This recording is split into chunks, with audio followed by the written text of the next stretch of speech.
Argentina's Supreme Court upheld Tuesday's 6-year prison sentence handed down by a federal court against former President Cristina Fernández de Kirchner in December 2022. U.S. President Donald Trump militarized the city of Los Angeles amid protests against his anti-immigrant policies. 4 out of 12 activists and crew members of the humanitarian ship Madeline have been deported by the Israeli regime after being illegally kidnapped in international waters. Hello and welcome to From the South. I'm Alejandra Garcia from teleSUR Studios in Havana, Cuba. We begin with the news.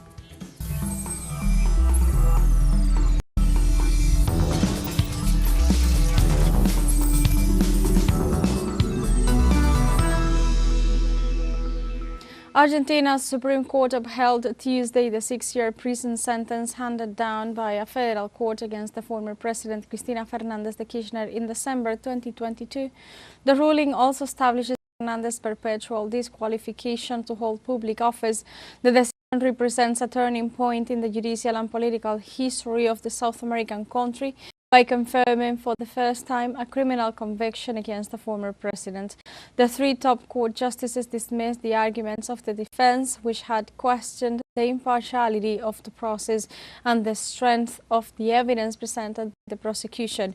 The ruling takes place in the context of an electoral campaign and high political sensitivity. Unions and social organizations in Argentina, as well as Latin American leaders, have rejected the decision and expressed their support to the former Argentinian president. While addressing her followers gathered at the headquarters of the Judicialist Party in Buenos Aires, Cristina Fernández denounced the court's sentence response to the interest of the country's economic powers.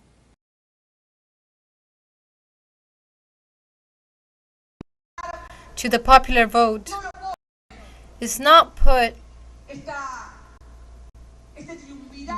by this triumvirate, this court, which is unpresentable. No. These people who cannot even present themselves and are just working as a fiction of the top court. No.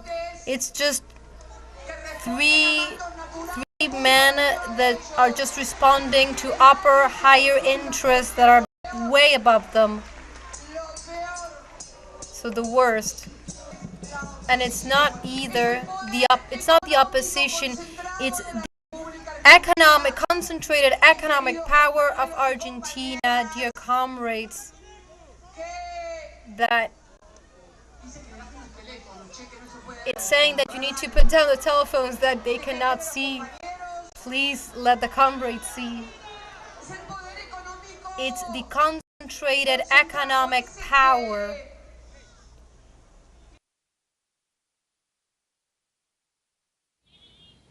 In this context, Fernández called on militants to organize and stand together next to the people during this crucial time, foregoing political disputes. Go and organize yourself. Go and do political activity and be right next to the people because they need it. Go and do your political activism right next to those political and social spots that are being targeted by this political force in power. Go and be next to the people, arouse their sympathies. It is fundamental that they see a political leadership that are committed with the problems of the people and not the problems of leaderships. Please, let's commit ourselves with all our strength and all our conviction, helping those who need help. The lawyer for Cristina Fernández, Gregorio Dalbon, also rejected the Supreme Court's decision to condemn the former mandatory to 6 years in prison. On his X account, the lawyer stated, "As Cristina Fernández de Kirchner's lawyer, I denounced before the Argentine people and the international community one of the most serious and shameful judicial decisions since the return of democracy in 1983. Today, a leader who did not commit any crime has been condemned. Today, a trial that should never have existed has been sealed with a sentence written in advance. This is not a conviction, it is a revenge of power. It is the result of a set of interests that does not tolerate a woman who transformed Argentina with social justice, political sovereignty and economic independence.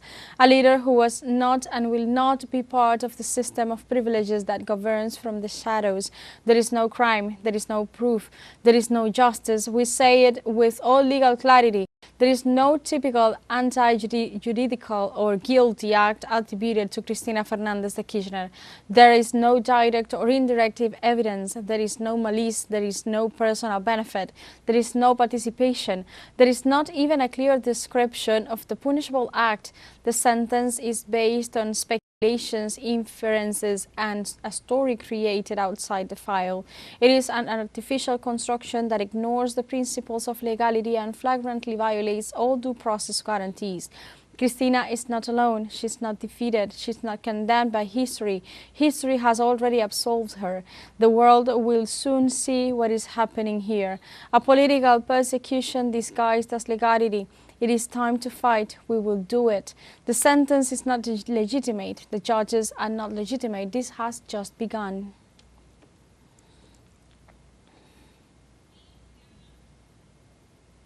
Former Ecuadorian President Rafael Correa condemned through his X account the decision of the Argentine Supreme Court against former President Cristina Fernández. He wrote, "Hang in, Cristina, hang in, Argentina. Enough lawfare. Defeat us, if you can, at the ballot box."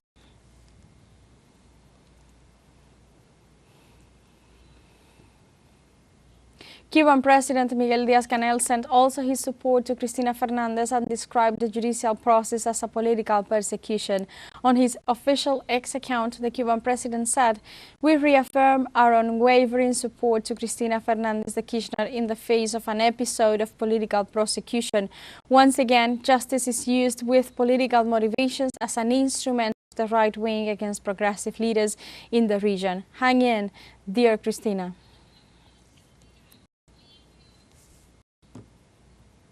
On the other hand, Cuban Foreign Minister Bruno Rodriguez condemned the Argentinian Supreme Court's ruling against Cristina Fernández and expressed the Caribbean islands' support to the former president. In his message on X, that Cuba expresses its firm solidarity with Cristina Fernández, and Rodriguez also wrote, "We reiterate our support to the Argentine people in defense of sovereignty and dignity. The conviction against Cristina Fernández de Kirchner is a clear act of revenge and threat."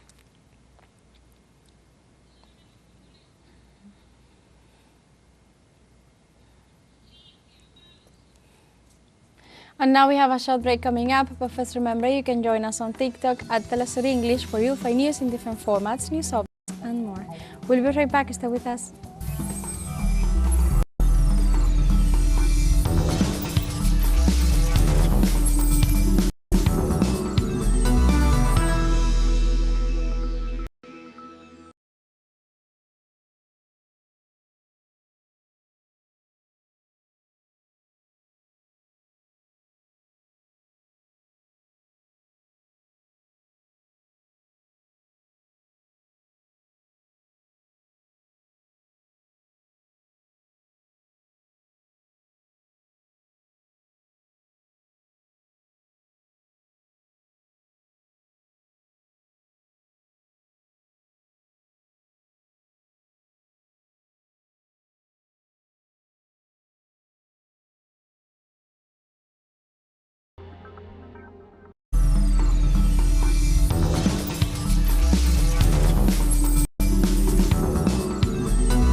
Welcome back to From the South. U.S. President Donald Trump militarized the city of Los Angeles amid protest against its anti-immigrant policies. On the orders of the U.S. President, at least 700 Marines were deployed in the California city after a night of protest condemning his immigration measures. Likewise, nearly 4,000 National Guard troops were added to the militarization that Democratic leaders describe as premature.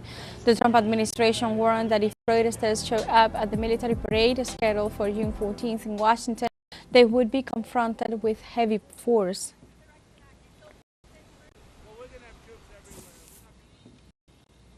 In this context, on Tuesday, Democratic members of California's congressional delegation accused President Donald Trump of creating a manufactured crisis in Los Angeles with his orders to send in National Guard troops and Marines.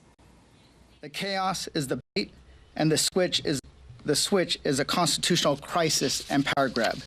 Trump created this political distraction to divide us and keep our focus away from his policies that are wreaking havoc on our economy and hurting working families. He's not keeping us safe. He's not restoring order. He's ratcheting up the tension, wishing for it to reach a boiling point. And we all knew that this day would come. It was just a matter of time. And this isn't leadership.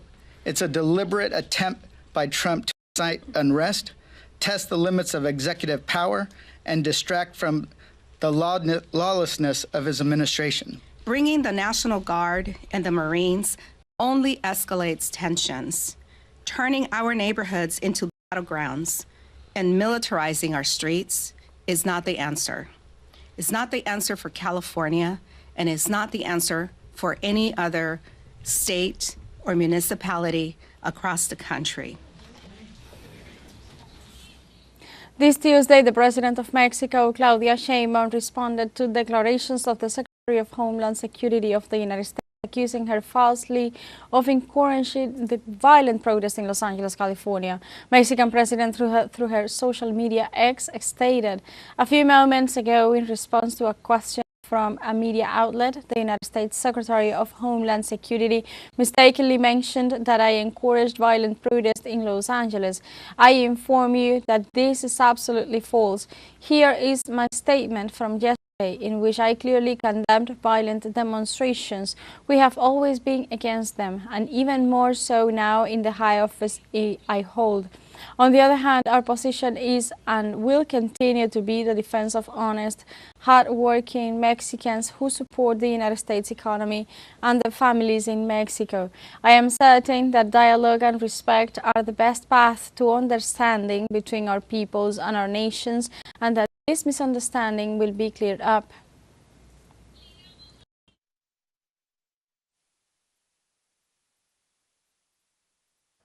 No estamos de acuerdo We do not con las agree with acciones violent violentas actions as a como form of forma de protest. protesta. La quema de The patrullas burning of parece patrols más un acto seems de more like an provocación act of que de provocation than resistencia. resistance. Debe quedar It should claro, be clear that we condenamos la condemn violencia, violence, come what venga de may. donde venga. Llamamos a We la call on comunidad the mexicana Mexican community a to actuar de act manera peacefully pacífica and do y no not caer fall en into provocación. The Bolivarian Republic of Venezuela categorically rejects its inclusion in the ridiculous list of high-risk countries published by the European Union.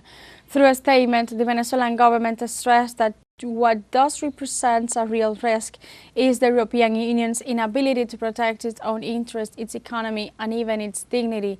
An anachronistic, outdated bureaucracy disconnected from its people now seeks to lecture Venezuela when it cannot even govern its own space coherently. It has banks laundering money in its own capitals, officials who look the other way, and tax havens that operate with total impunity within its borders or under its protection. Venezuela, on the other hand, is a growing economy with political stability and institutions that respond to its people, not to financial interests or lobbies. We have faced blockades, sanctions, attempts at isolation, and here we are, stronger, firmer, without double standards. What bothers the decrepit European elite is not the risk, but the truth that there are countries in the south that no longer bow their heads, that do not accept tutelage, and that are not willing to join the ranks of the obedient.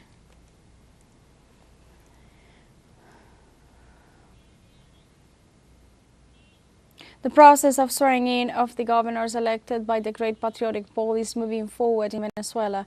The city of Guanare, Portuguese state, Primitivo Cedeño was sworn in as the next governor of that region for a second period, 2025-2029. The event was attended by the Vice President of Venezuela, Delcy Rodriguez, who described the criminal and unjust intentions of the extreme right. Likewise, the Vice President emphasized that the May 25th elections reaffirmed the democratic and participatory commitment of the communities that elected the regional leaders with the aim of consolidating the economic and social progress of Venezuela. In Colombia, more than 13 explosions and gun attacks have left at least 3 people dead and several injured in Cali on Tuesday. The mayor of the city, Alejandro Eder, confirmed that the first violent incident occurred after a motorcycle bomb exploded at the Melendez police station south of the city. Almost at the same time, there was an explosion at the police immediate response center in Manuela Beltran in the capital of the Cauca Valley. In addition, separate explosions were reported in the towns of Corinto, El Bordo and Yamundi. The detonations seemingly targeting police stations and other municipal buildings occurred amid a wave of violence in Cali, the country's third largest city, and just days after the assassination of former presidential candidate Miguel Uribe in Bogotá. In Brazil, former President Jair Bolsonaro testified for the first time before the Supreme Court on Tuesday as part of a trial over his role in the 2022 coup d'etat attempt. This way, Bolsonaro and 7 allies are being questioned by a panel of top judges over their participation in the multi-step scheme that intended to keep the far-right leader in office despite his defeat in polls to current President Luis Ignacio Lula da Silva. The defendants stand trial on 5 counts, among them attempting to stage a coup and attempted violent abolition of the democratic rule of law, all of which Bolsonaro has repeatedly denied. If charged, the accused could be sentenced to decades in prison.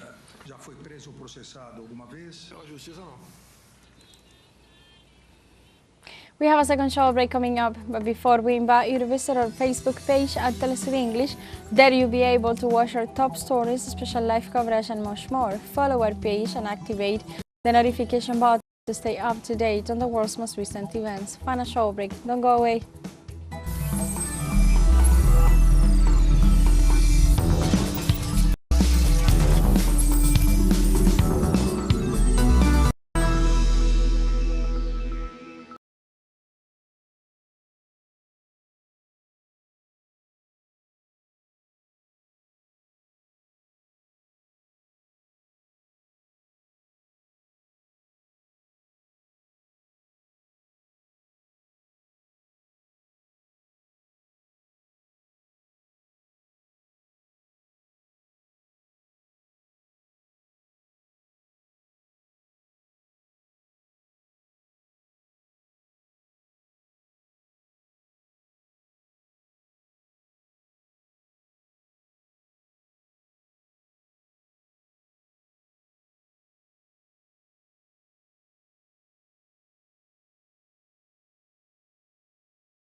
Welcome back to From the South. Since the intensification of the aggression on the Gaza Strip in October 2023, Israel has killed more than 16,000 students. In its most recent report, the Ministry of Education revealed that nearly 26,000 students have been wounded by bombardments from the occupying force. It states that over 900 teachers and education workers have been killed, over 4,000 wounded, and almost 200 detained by Israeli troops. It also states that Israeli aggression has affected more than 400 schools, some of which are run by the United Nations.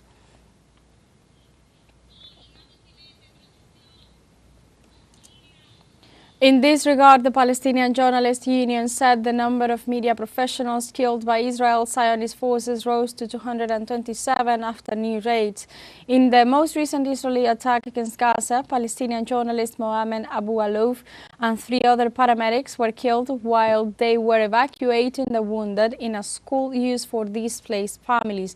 The Gaza government media office denounces that the largest unprecedented massacre of journalists is taking place and condemns the killings that the occupation forces have been carrying out since October 2023. 4 out of 12 activists and crew members of the humanitarian ship Marilyn have been deported by the Israeli regime after being illegally kidnapped in international waters. The Freedom Flotilla coalition, which launched the ship's mission, confirmed on Tuesday the deportation of activists Greta Thunberg, Baptiste André Umar Faid and Sergio Toribio, while informing the 8 remaining crew members are still detained. The volunteers were given the option of consenting to deportation or remain in detention to face a tribunal.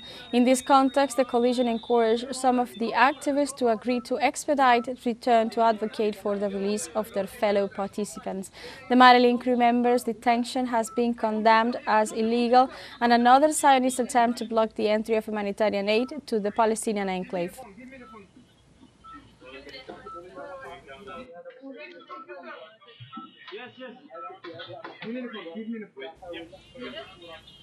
In Austria, at least 10 people died and 12 were injured during a shooting at a school in the city of Graz. Around 300 police officers responded to the initial alert as counter-terrorist officers were also deployed to the scene. In the aftermath, authorities unveiled the suspected shooter who killed himself after the act was a 21-year-old former student of the center with no previous criminal record who likely used 2 weapons that he possessed legally.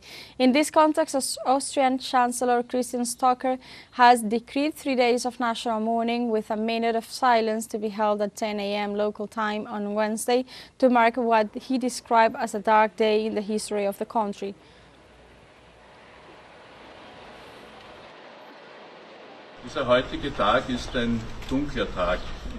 This day is the darkest day in the history of our country.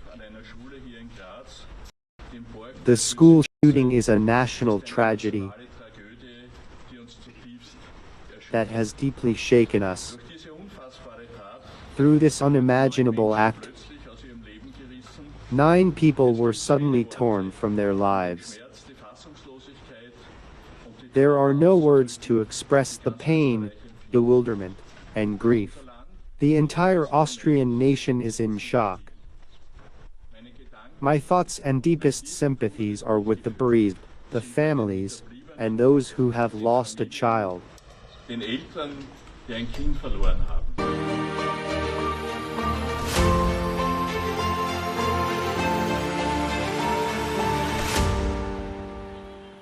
The Russian authorities have announced that they are working to secure the release of Russian servicemen being held in Ukraine. The head of the Russian delegation, Vladimir Medinsky, said that the return of soldiers from captivity to Russia had begun following the agreements reached in Istanbul and that all efforts would be made to return them as soon as possible. He also announced that the first group of Russian servicemen under 25 years of age had been returned from Kyiv and that an equivalent number of Ukrainian prisoners had been handed over in exchange. The Russian government announced that it would hand over the bodies of 6,000 Ukrainian servicemen who had been killed. However, the Ukrainian side did not show up at the agreed location.